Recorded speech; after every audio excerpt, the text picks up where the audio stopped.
público. Sin embargo, otros sectores manifiestan lo contrario. José Luis Ríos, Next Noticias. Muy bien, precisamente para ampliar sobre este tema interesantísimo que sigue en boca de todos, está con nosotros esta mañana el licenciado Rogelio Cruz, ex procurador de la Nación. Bienvenido, licenciado. Gracias. Me place mucho tenerlo por acá como invitado esta mañana. Se quejaba la sociedad civil de que no se le consultó sobre el nombramiento de la señora Kenia Porcel como procuradora. ¿Qué hay en esto realmente? O sea, ¿es necesario realmente? Tiene toda la razón. El Pacto de Estado por la Justicia, las promesas de campaña, la ley de transparencia, indican que todos estos nombramientos debían ser consultados con la comunidad, pero no ha sido así, ni será así. Pero usted decía algo muy interesante hace un rato, antes de que empezáramos esta entrevista, que no se consultó el nombramiento de Guido Rodríguez como fiscal de cuentas, no se consultó el nombramiento de Angélica Maitín como la Sarina antidrogas, anticorrupción. Y nadie dijo absolutamente nada. Nadie dijo nada, quizás porque eran dos personas muy conocidas de la sociedad civil. Pero este conocimiento no impedía la necesidad, por razón del Pacto de Estado por la Justicia, las promesas de campaña y la ley de transparencia, de consultar estos nombramientos. Ahora, ¿qué implica consultarle a la sociedad civil? ¿Cuál es el resultado? La sociedad civil representada en estas organizaciones como Alianza Ciudadana y las 30 más que hay, pueden decir, no, presidente, no nos gusta esta, ponga otra. O sea, ¿hasta dónde llega entonces la influencia o el poder de decisión? Realmente lo ideal sería que estos nombramientos se dieran después de un amplio, profundo escrutinio público, que hubiera una especie de concurso de méritos. En Panamá hay mucha gente muy capacitada para ocupar estos cargos. Y aunque los nombrados sean personas de indiscutibles méritos. O sea, usted no se refiere que en este caso la Kenia Porcel no tenga los méritos. Tiene todos los méritos. No este es el caso, pero debería así como someterse. El caso del fiscal de cuentas y de la Sarina anticorrupción. Ajá. La procuradora nombrada tiene todos los méritos para ocupar estos cargos. Pero cuando usted dice se somete a un escrutinio, concurso, o sea, hay que hacer una votación entonces entre los miembros de la sociedad civil y decidir si no.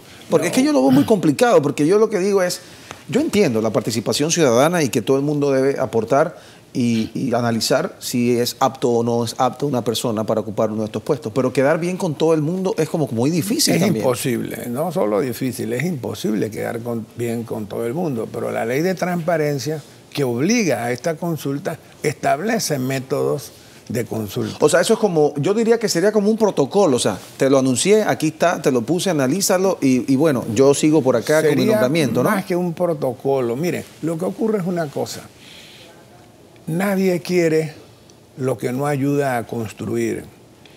Y cuando un nombramiento se hace previa consulta, cuando el consultado apoya ese nombramiento, pues ese nombramiento se quiere.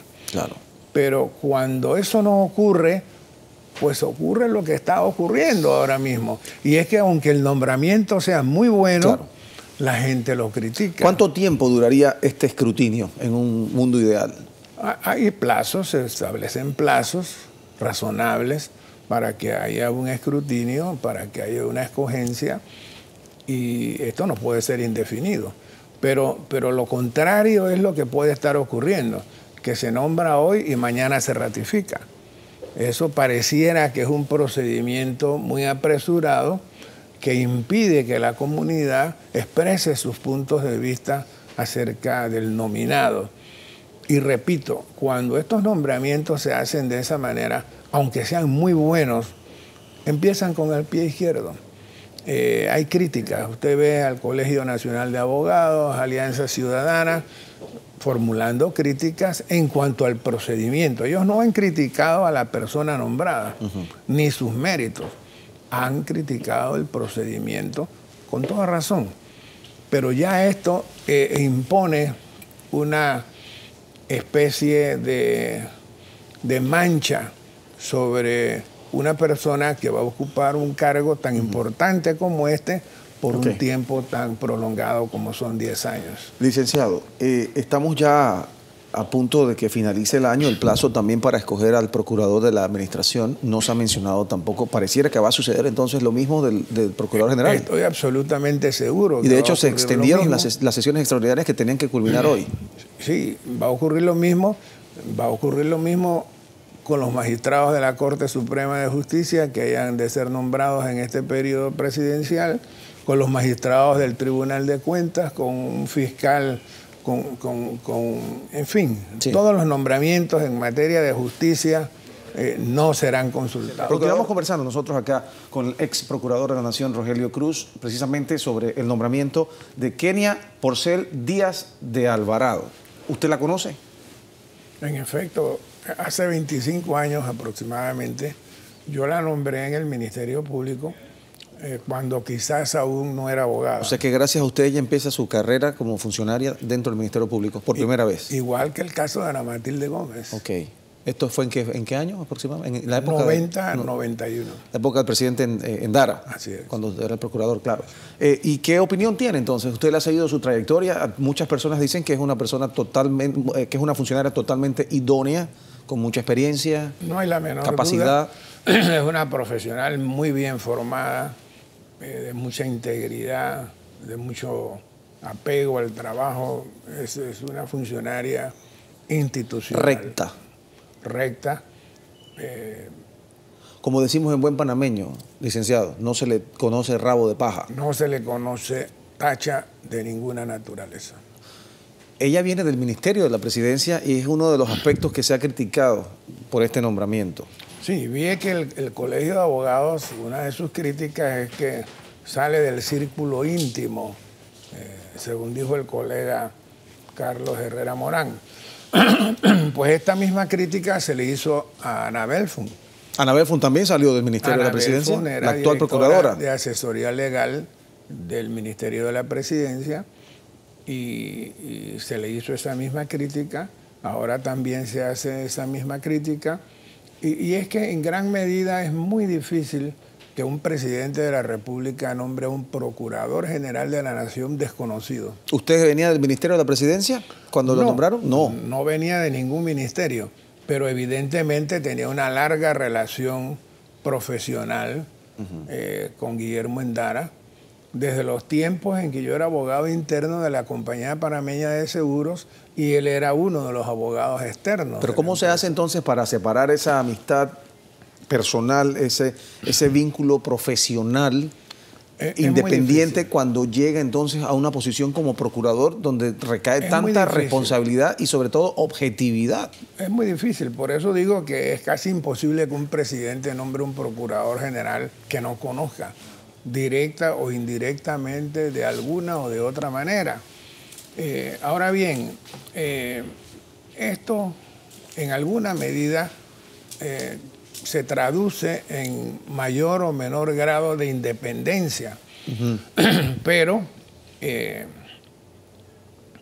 ¿Habrá independencia realmente entonces? Yo siento que el grado de independencia de un procurador no solo está en la persona del procurador, definitivamente que está por lo menos en un 50% en la persona del presidente de la República.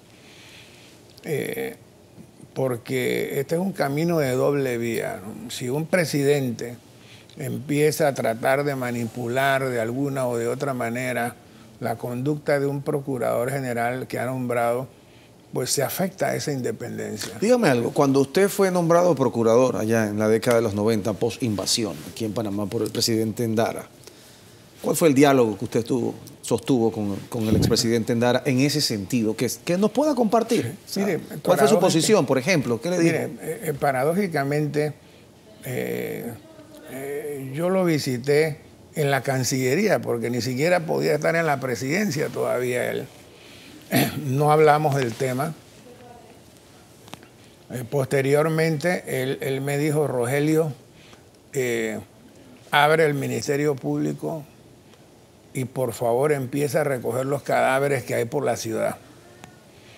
Yo llegué al Ministerio Público que estaba cerrado completamente. Me acuerdo perfectamente que estaban allí presentes dos abogados, Rafael Rodríguez, que había sido Procurador General de la Nación, y Ana Belfon. Disculpe mi pregunta ingenua. ¿Qué quiso decir con recoge los cadáveres que hay por la ciudad? Habían cadáveres de la invasión por la ciudad y nadie los había recogido. Ah, ok. Estamos hablando de cadáveres verdaderos. Humanos. Ok, ok. Por cierto, cuando yo fui a la Fiscalía Auxiliar... O sea, literalmente. El Ministerio Público solo tenía un carro fúnebre. Okay. No habían más carros fúnebres. Yo pensé que se refería a otro tipo de cadáveres y otro tipo de recogidas. Por eso le preguntaba. Pero es que además de los cadáveres humanos, el Ministerio Público era un cadáver. Okay. Era un cascarón. Abrimos el Ministerio Público y empecé a trabajar sin nombramiento alguno. Días después, el gabinete me nombró y no fue sino hasta 5 meses después cuando la Asamblea me ratificó como Procurador General. 5 meses pasó. 5 meses. Usted en su puesto antes de ser ratificado. Así y ejerciendo y trabajando, yendo todos los días a su oficina. Trabajando. Se presentó una gran cantidad de denuncias porque en gran medida empezaba a ocurrir lo que está ocurriendo ahora. Y es que anteriormente a la invasión no se creía en el Ministerio Público. Como en cierta manera no se cree en el Ministerio Público ahora mismo. Y siento por eso que a partir de enero próximo vendrán muchas más denuncias, porque habrá más confianza en el Ministerio Público. ¿Cuál es la impresión que usted tiene, la opinión sobre la situación actual de las denuncias, las investigaciones? Vemos que ahora sale a relucir el señor Tamburelli en medio de estas denuncias también, exdirector del PAN. Mire, no hay la menor duda de que quizás el gobierno pasado fue el más corrupto de todos. Esa es su opinión. En todos los gobiernos posinvasión ha habido corrupción. Pero siento que es indudable que en el gobierno anterior se pasaron los límites de la corrupción. Quizás pensando en que el gobierno repetiría por lo menos 5 años más. Y la gente estaba segura de eso, la gente del gobierno estaba segura de eso, y por eso se dio ese índice tan exagerado de corrupción. ¿Usted piensa que van a caer más personas detenidas? Definitivamente. Hay quienes que no sí. creen en lo que está sucediendo. Dicen que el único que va a caer detenido es el señor Guardia. No. Definitivamente que a partir de enero, porque hay gente que no confía, con o sin razón, en el actual Ministerio Público. Pero a partir de enero proliferarán las denuncias, proliferarán las investigaciones y pienso que habrá mucha gente detenida preventivamente. Es lo justo, es lo correcto, es lo que se debe hacer en una situación... Es evidente que todo acto de corrupción hay que investigarlo y que todo acto de corrupción hay que castigarlo. De lo contrario, claro, hay impunidad. No hay una justificación realmente, pero algunos dicen que esto va a traer un ambiente de zozobra en el país, de inestabilidad social, económica quizás también.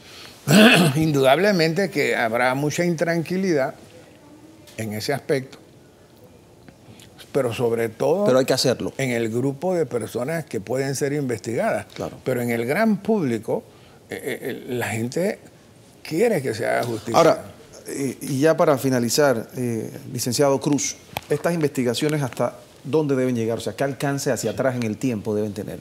Porque muchos dicen, ok, está bien, hay que investigar, en algún momento había que hacerlo, aquí se ha dado corrupción por mucho tiempo. Usted acaba de decir que este es el gobierno el que pasó, quizás el más corrupto en la historia. Pero el resto de los gobiernos hacia atrás, o las gestiones, ¿hay posibilidades de hacerlo? Claro que sí. con algunas limitaciones. Por ejemplo, hay una ley 35 que hay que reformar porque acortó los plazos de prescripción de las acciones penales.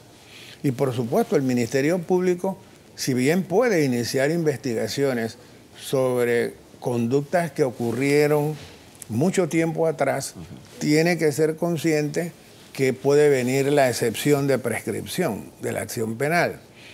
Y entonces no vale la pena quizás dedicar tantos esfuerzos en ese sector y mejor utilizar los recursos y los esfuerzos en otro sector en donde no haya prescripción. O sea, se caería el caso, en caso tal. Por prescripción. Por prescripción. Como ha ocurrido en algunos casos en el pasado. En estos temas de corrupción se propone con bastante buen criterio que los plazos de prescripción deben ser muy extensos. ¿Cuánto tiempo debe pasar para analizar o tener una idea de cuál va a ser el rumbo de un gobierno? ¿Qué tipo de gobierno puede ser? ¿Ya podemos decirlo con lo que hemos visto del gobierno? En materia de justicia. En materia de justicia, en materia de economía, en materia general, integral, como país, como Estado. Caramba, todos los días del periodo de 5 años marca la impronta de un gobierno. Indudablemente que en el primer año de gobierno es cuando se toman una serie de decisiones importantes, nombramientos. Lo que va a marcar la pauta, como se dice. Lo que marca la pauta. Yo siento que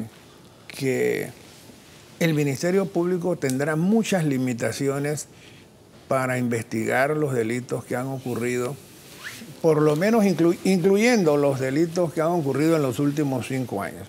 Okay. Porque a través de los años se ha construido un entramado legislativo que en gran medida impide la investigación de los delitos de cuello blanco. ¿Cómo se digiere eso? ¿Cómo lo entendemos? Ese entramado. La Asamblea ha ido aprobando leyes que hacen imposible perseguir el delito de alto perfil. ¿Y es imposible que esas leyes sean revertidas, que sean matadas por nuevas leyes? Por ejemplo, en el año... ¿Que lo hagan los diputados en este momento? Por ejemplo, en el año 2012 la Asamblea aprobó reformas al Código Procesal Penal en virtud de la Ley 55 de ese año, que hace imposible que la Corte Suprema de Justicia investigue y juzgue a un diputado corrupto. Se le ha pedido al movimiento de abogados gremialistas, a la Asamblea, que derogue esa ley. Y no hay ningún interés en la derogatoria de esa ley. Ahí es donde nos ponemos a pensar realmente el papel y el rol de la Asamblea cuando conversábamos ayer. Y no tengo nada en lo personal contra el diputado Javier Ortega, que está propiciando una ley con el tema de las banderas, que si los extranjeros pueden poner una bandera, que si no pueden... Cuando realmente hay otras cosas como lo que usted está mencionando, de peso y de interés general y que pueden cambiar el rumbo de este país. Ya el Contralor nombrado ha dicho que hay que reformar la ley de la Contraloría, es una ley del 84. En fin, hay que reformar, hay que derogar, hay que aprobar una serie de leyes que le permitan tanto a la Contraloría General de la República como al Ministerio Público, como a los tribunales, incluyendo tanto a la Corte Suprema como a la misma Asamblea, para investigar los delitos de alto... Licenciado, siempre interesante conversar con usted, los aportes valiosísimos que usted hace. Lo exhorto a que abra su cuenta de Twitter, como le dije hace un rato. Le comentaba al licenciado Cruz que pues, personas como él...